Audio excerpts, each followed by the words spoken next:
Students, आज हम common size statement का क्वेश्चन नंबर 2 कर रहे हैं। लास्ट लेक्चर में मैंने क्वेश्चन 1 किया था, क्वेश्चन 4 डिस्कस किया था खाली बैलेंस शीट का। आज क्वेश्चन 2 करेंगे। इनफ। क्वेश्चन नंबर 3 नहीं करना, उसमें 2 साल का है। कॉमन साइज का भी 2 साल के लिए नहीं आता। कॉमन साइज हमेशा 1 ही साल के लिए आता है, 2 साल के लिए कंपेरेटिव आता है। ठीक है, चलो पेन या पेंसिल ले लो। Page 2.1 question number 2।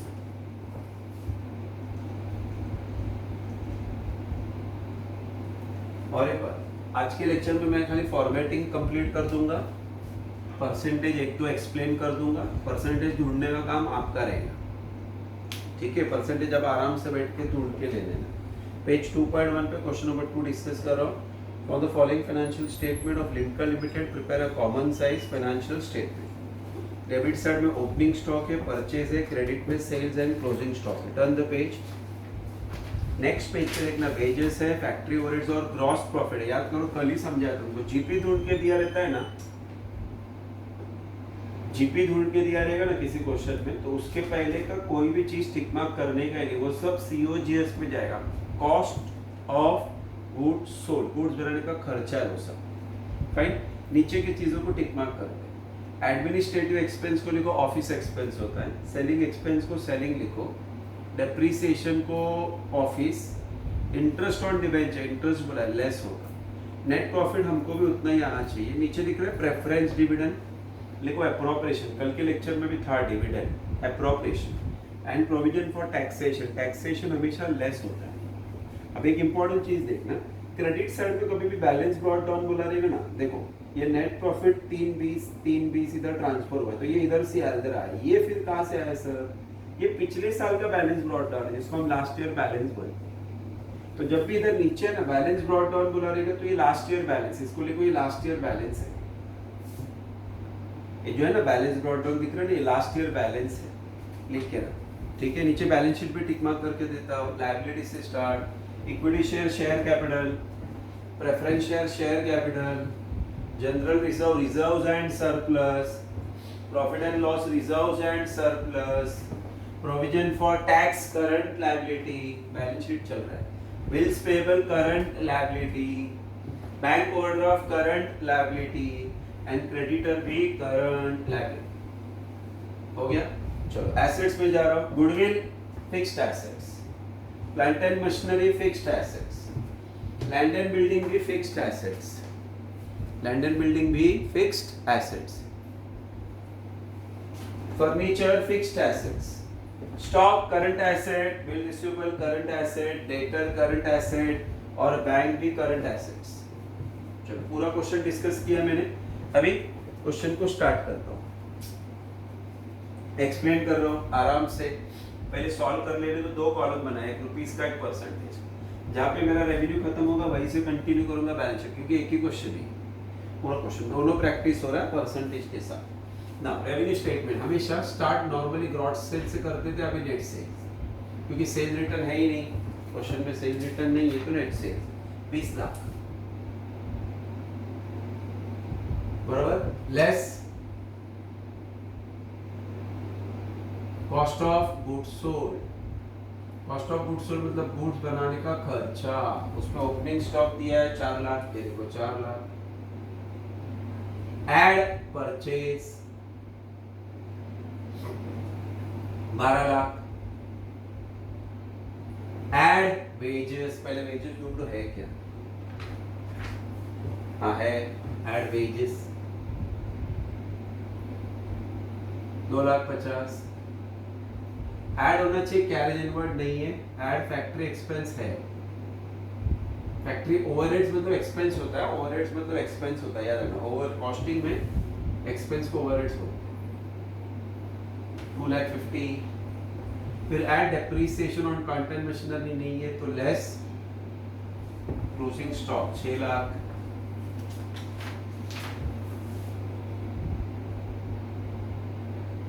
हाँ, अभी इस 4 लाख में 12 लाख ऐड होगा, ये 5 लाख ऐड होगा, ये 6 लाख माइनस होगा।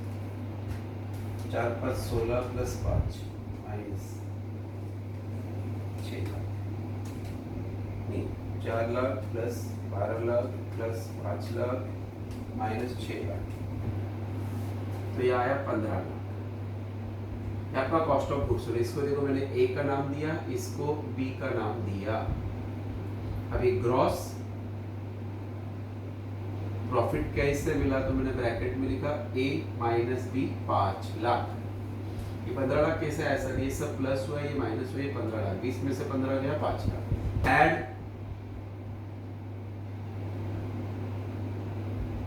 ऑपरेटिंग इनकम जो इस क्वेश्चन में नहीं है, लेस ऑपरेटिंग एक्सपेंस है।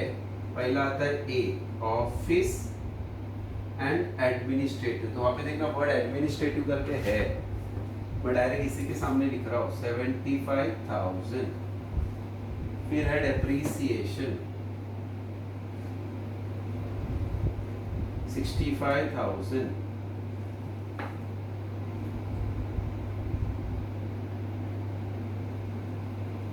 Selling and distribution expense 20,000। See finance में एक भी वर्ड नहीं है, तो फाइनेंस एक्सपेंस नहीं भी लिखता तो चलता, मैं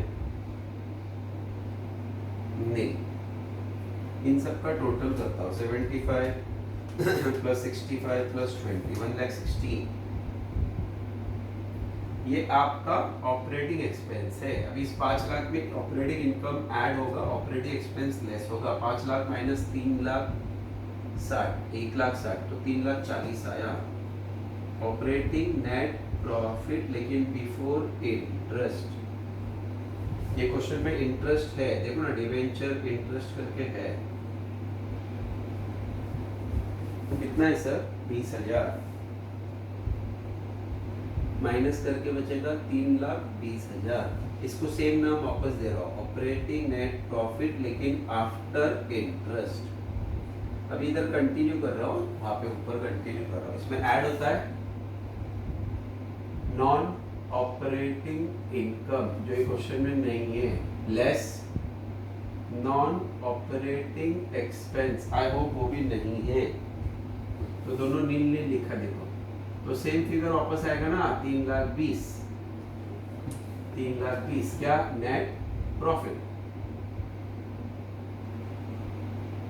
बिफोर टैक्स लेस टैक्सेशन 1,05,000,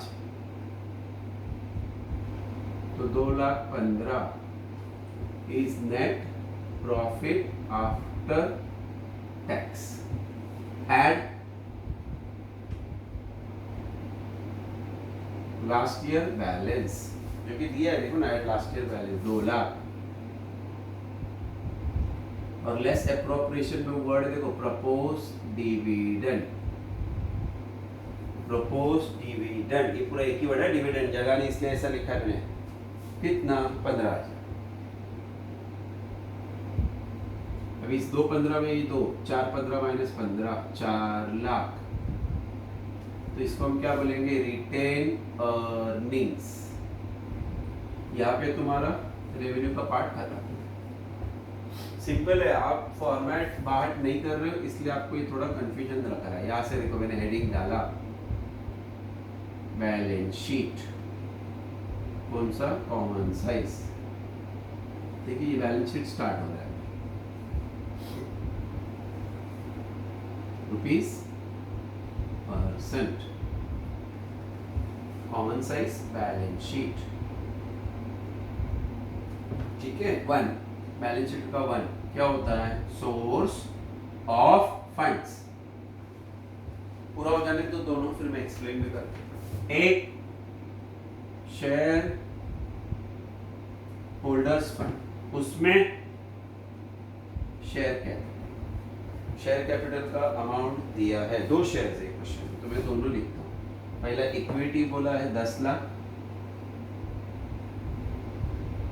फिर प्रेफरेंस बोला है 5 लाख। ऐड नहीं करने, खाली लिखते जाने। फिर ऐड रिजर्व्स एंड सरप्लस, उसमें भी देखना 2 वर्ड है, एक है जनरल रिजर्व 1 लाख, दूसरा प्रॉफिट एंड लॉस देखना 4 लाख, बरोबर ना, सही जा रहे हैं हम लोग। चलो उसमें से लेस होना चाहिए प्रिलिमिनरी एक्सपेंस। क्वेश्चन में प्रिलिमिनरी एक्सपेंस नहीं है तो मैंने नहीं लिख दिया। इसका टोटल देखो मैं इनर में रख रहा हूँ 20 लाख, ठीक है 20 लाख, इसको मैं नाम दूंगा ए। फिर बी लोन फंड्स, क्योंकि तो क्वेश्चन नहीं है तो मैंने नील लिख दिया और फाइनल टोटल वापस 20 लाख ही आया, क्या करके ए प्लस बी। चेक करो तो दिख रहा है, वेरी गुड, दिख रहा है एकदम क्लियर। थोड़ा और आगे जा सकते हैं, और आगे जा सकते हैं, ठीक है चलो फाइन। यहाँ पे हमारा ए प्लस बी टर्म, ये क्वेश्चन का आधा पार्ट हो गया, सेकंड हाफ ये देखो।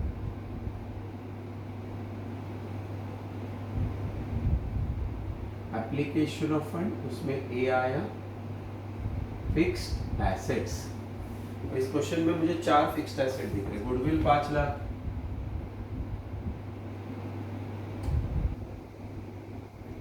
प्लांट एंड मशीनरी 5 लाख,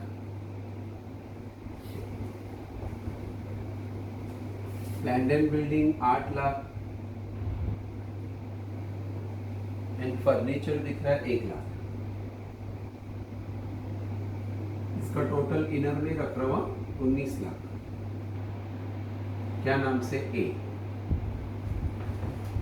बराबर है। बी क्या होता है इन्वेस्टमेंट, याद करो ना, बी इन्वेस्टमेंट के क्वेश्चन में नहीं।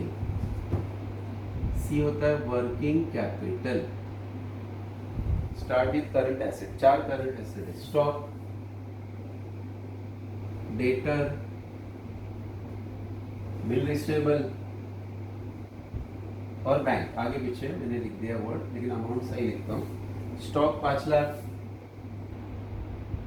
Bill receivable 80,000, bill receivable 80,000, debtor 2 lakh और बैंक 220।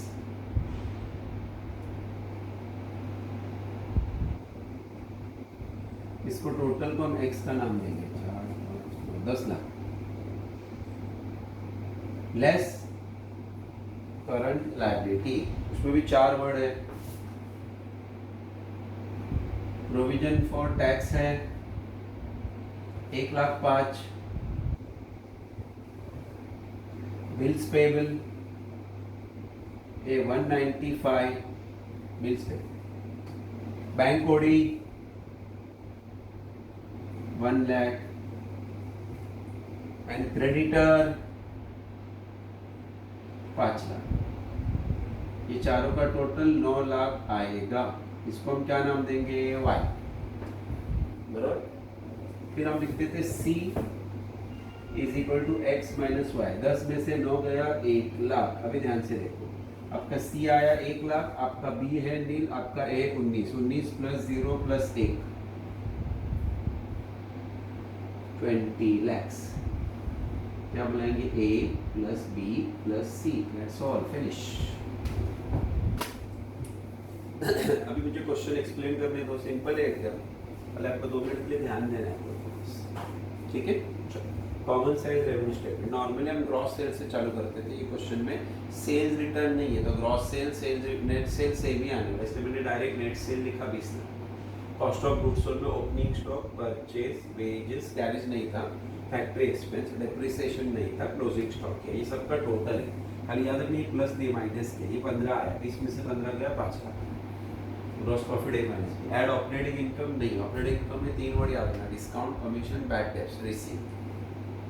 ऑपरेटिंग एक्सपेंस में ऑफिस में 2 वर्ड है, सेलिंग में 1 वर्ड है, फाइनेंस में कुछ भी नहीं, ये सब उसका टोटल 1,60,000। फिर 5 लाख में से एक्सपेंस है ना तो माइनस होगा 1,60,000, 340 आया operating net profit before interest, less debenture interest 20 30 40 minus 20 30 20। Add non operating नहीं, नॉन ऑपरेटिंग एक्सपेंस नहीं, net profit before tax, less tax, net profit after tax. Add last year का बैलेंस दिया है, लेस अप्रोप्रिएशन में proportional, final figure retain earning 4 lakh. Balance sheet पे ध्यान देना, sources of fund में shareholders fund, share capital में equity share भी है, प्रेफरेंस शेयर भी है, रिजर्व में general reserve, profit and loss. फिर प्रिलिमिनरी एक्सपेंस नहीं है तो नहीं लिखा, ये सब का मिला के टोटल 20 लाख आया। बी लोन फंड्स नहीं है, नहीं लिखा, ए प्लस बी 20 लाख। एप्लीकेशन में फिक्स्ड एसेट में 4 है, उसका टोटल 19, बी इन्वेस्टमेंट नहीं है, 4 करंट एसेट है x, 4 करंट लायबिलिटी है y, c is equal to x minus y, ये देखो फिर ये 1 प्लस 19 मिला के 20, बी नहीं, ठीक है। अभी परसेंटेज ढूंढने को सिखाता हूँ, वेरी सिंपल।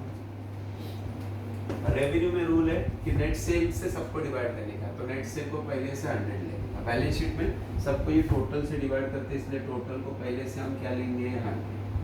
अभी रूल इज वेरी सिंपल, जिसका परसेंटेज ढूंढना है कैलकुलेटर को पहले 4 lakh divide by 20 lakh into 100, तो आंसर इज 20%। 12 लाख का ढूंढना है तो start 12 lakh divide by 20 lakh into 100, तो answer is 60%। 2.5 lakh divide by 20 lakh into 100, तो आंसर इज 12.5%। ऑपोजिट सेम है ना, तो 12.5%। 6 lakh divide by 20 lakh into 100, तो आंसर इज 30%। आपको सबका ऐसा परसेंट, हर एक फिगर को हमेशा 20 लाख से डिवाइड करते जाएंगे into 100, तो आपको परसेंट। बैलेंस शीट में लकीली सेम टोटल है, 20 लाख है, उधर भी 20 लाख, इधर भी 20 लाख, तो same 10 lakh divide by 20 lakh into 100, तो answer is 50%। 5 lakh divide by 20 lakh into 100, तो 25%। 1 lakh divide by 20 lakh into 100, तो आंसर इज 5%। यहाँ पे हम हर एक फिगर को 20 लाख से डिवाइड करेंगे, मतलब नेट सेल्स। यहाँ पे हम हर एक फिगर को 20 लाख से डिवाइड करेंगे, मतलब A प्लस बी। याद रखना ये कोइंसिडेंस है, मैं फिर से बोल रहा हूँ ये कोइंसिडेंस है, याद रखना ये कोइंसिडेंस है कि नेट सेल भी 20 लाख है, A प्लस बी भी 20 लाख है। जरूरी नहीं है कि दोनों total has to be same. कल वाला क्वेश्चन अगर देखोगे तो नेट सेल का फिगर अलग था, A प्लस बी का फिगर अलग था, तो रूल क्या बोलता है यहाँ पे, every item to be divided by net sales जो भी रहेगा, और एक बैलेंस शीट में every item to be divided by total, total means A plus B. तो हमने कॉमन साइज बहुत अच्छे से कवर कर लिया है। ये 2-3 क्वेश्चन ही अच्छे से देख के रख देने, एग्जाम में बाहर का कुछ आता ही नहीं, दैट इज इनफ। अभी नेक्स्ट पार्ट में मुझे कंपैरेटिव स्टेटमेंट स्टार्ट करना है, कंपैरेटिव स्टेटमेंट। सो कंपैरेटिव स्टेटमेंट के लेक्चर्स में रिकॉर्ड करने को स्टार्ट करूँगा, आपको भेज दूँगा, आप आराम से कंपैरेटिव भी समझ सकते हो। उसमें 1 साल के बजाय 2 साल दिया रहता है, हमको डिफरेंस ढूंढना होता है, फिर उसका परसेंटेज ढूंढना होता है। वर्टिकल ये सबका बेस है, बिना वर्टिकल आया कॉमन साइज नहीं आएगा, कंपैरेटिव नहीं आएगा, ट्रेंड नहीं आएगा, और इसके बाद वाला चैप्टर रेशियो भी थोड़ा डिफिकल्ट जाएगा। और अगर वर्टिकल स्टेटमेंट, वो 2 स्टेटमेंट बैलेंस शीट वाला रेवेन्यू वाला बात किया ना, बार बार देखो वही आ रहा है, और स्टेटमेंट दिन ब दिन छोटे होते जाएंगे। फॉर्मेट दिमाग में बिठा लो, तब बाकी का हर चीज समझिए। बचपन में जब तक हमको ABCD नहीं आता, हम वर्ड्स नहीं बना सकते, और जब तक हमको 1 2 3 4 नहीं आता, तब तक हम कोई भी फिगर्स कैलकुलेट नहीं कर सकते। सेम चीज है यहाँ पे, आपको फॉर्मेट आना चाहिए, ये सब सिंपल जाएगा। एक बार फॉर्मेट बाहर कर लो, everything will be very simple. Fine, तो आज के लिए वाइंड अप कर देता हूँ, ये लेक्चर भेज देता हूँ। तो हमारा कॉमन साइज वाला पार्ट ऑलमोस्ट डन हो गया है। एक ही छोटा रिक्वेस्ट है, हर बार जब भी लेक्चर देखोगे तो पास्ट में जो थ्योरी वाला लेक्चर्स है, मैंने जो आपको फिक्स्ड एसेट्स के नाम, बैलेंस शीट में आने वाले रिजर्व्स कौन से होते हैं, करंट एसेट्स क्या है, करंट लायबिलिटी क्या है, उसका प्लीज़ लिस्ट बना के दिया है। ये लिस्ट अगर नहीं देखोगे तो गड़बड़ हो जाएगा। और एक चीज़ नोटिस करो, 20 से 25 मिनट के वीडियोस बना के मैं भेज रहा हूँ, 1 क्वेश्चन 2 क्वेश्चन बहुत हो जाएगा। आप देखोगे तो हमारा पोर्शन ऑलमोस्ट खत्म होगा।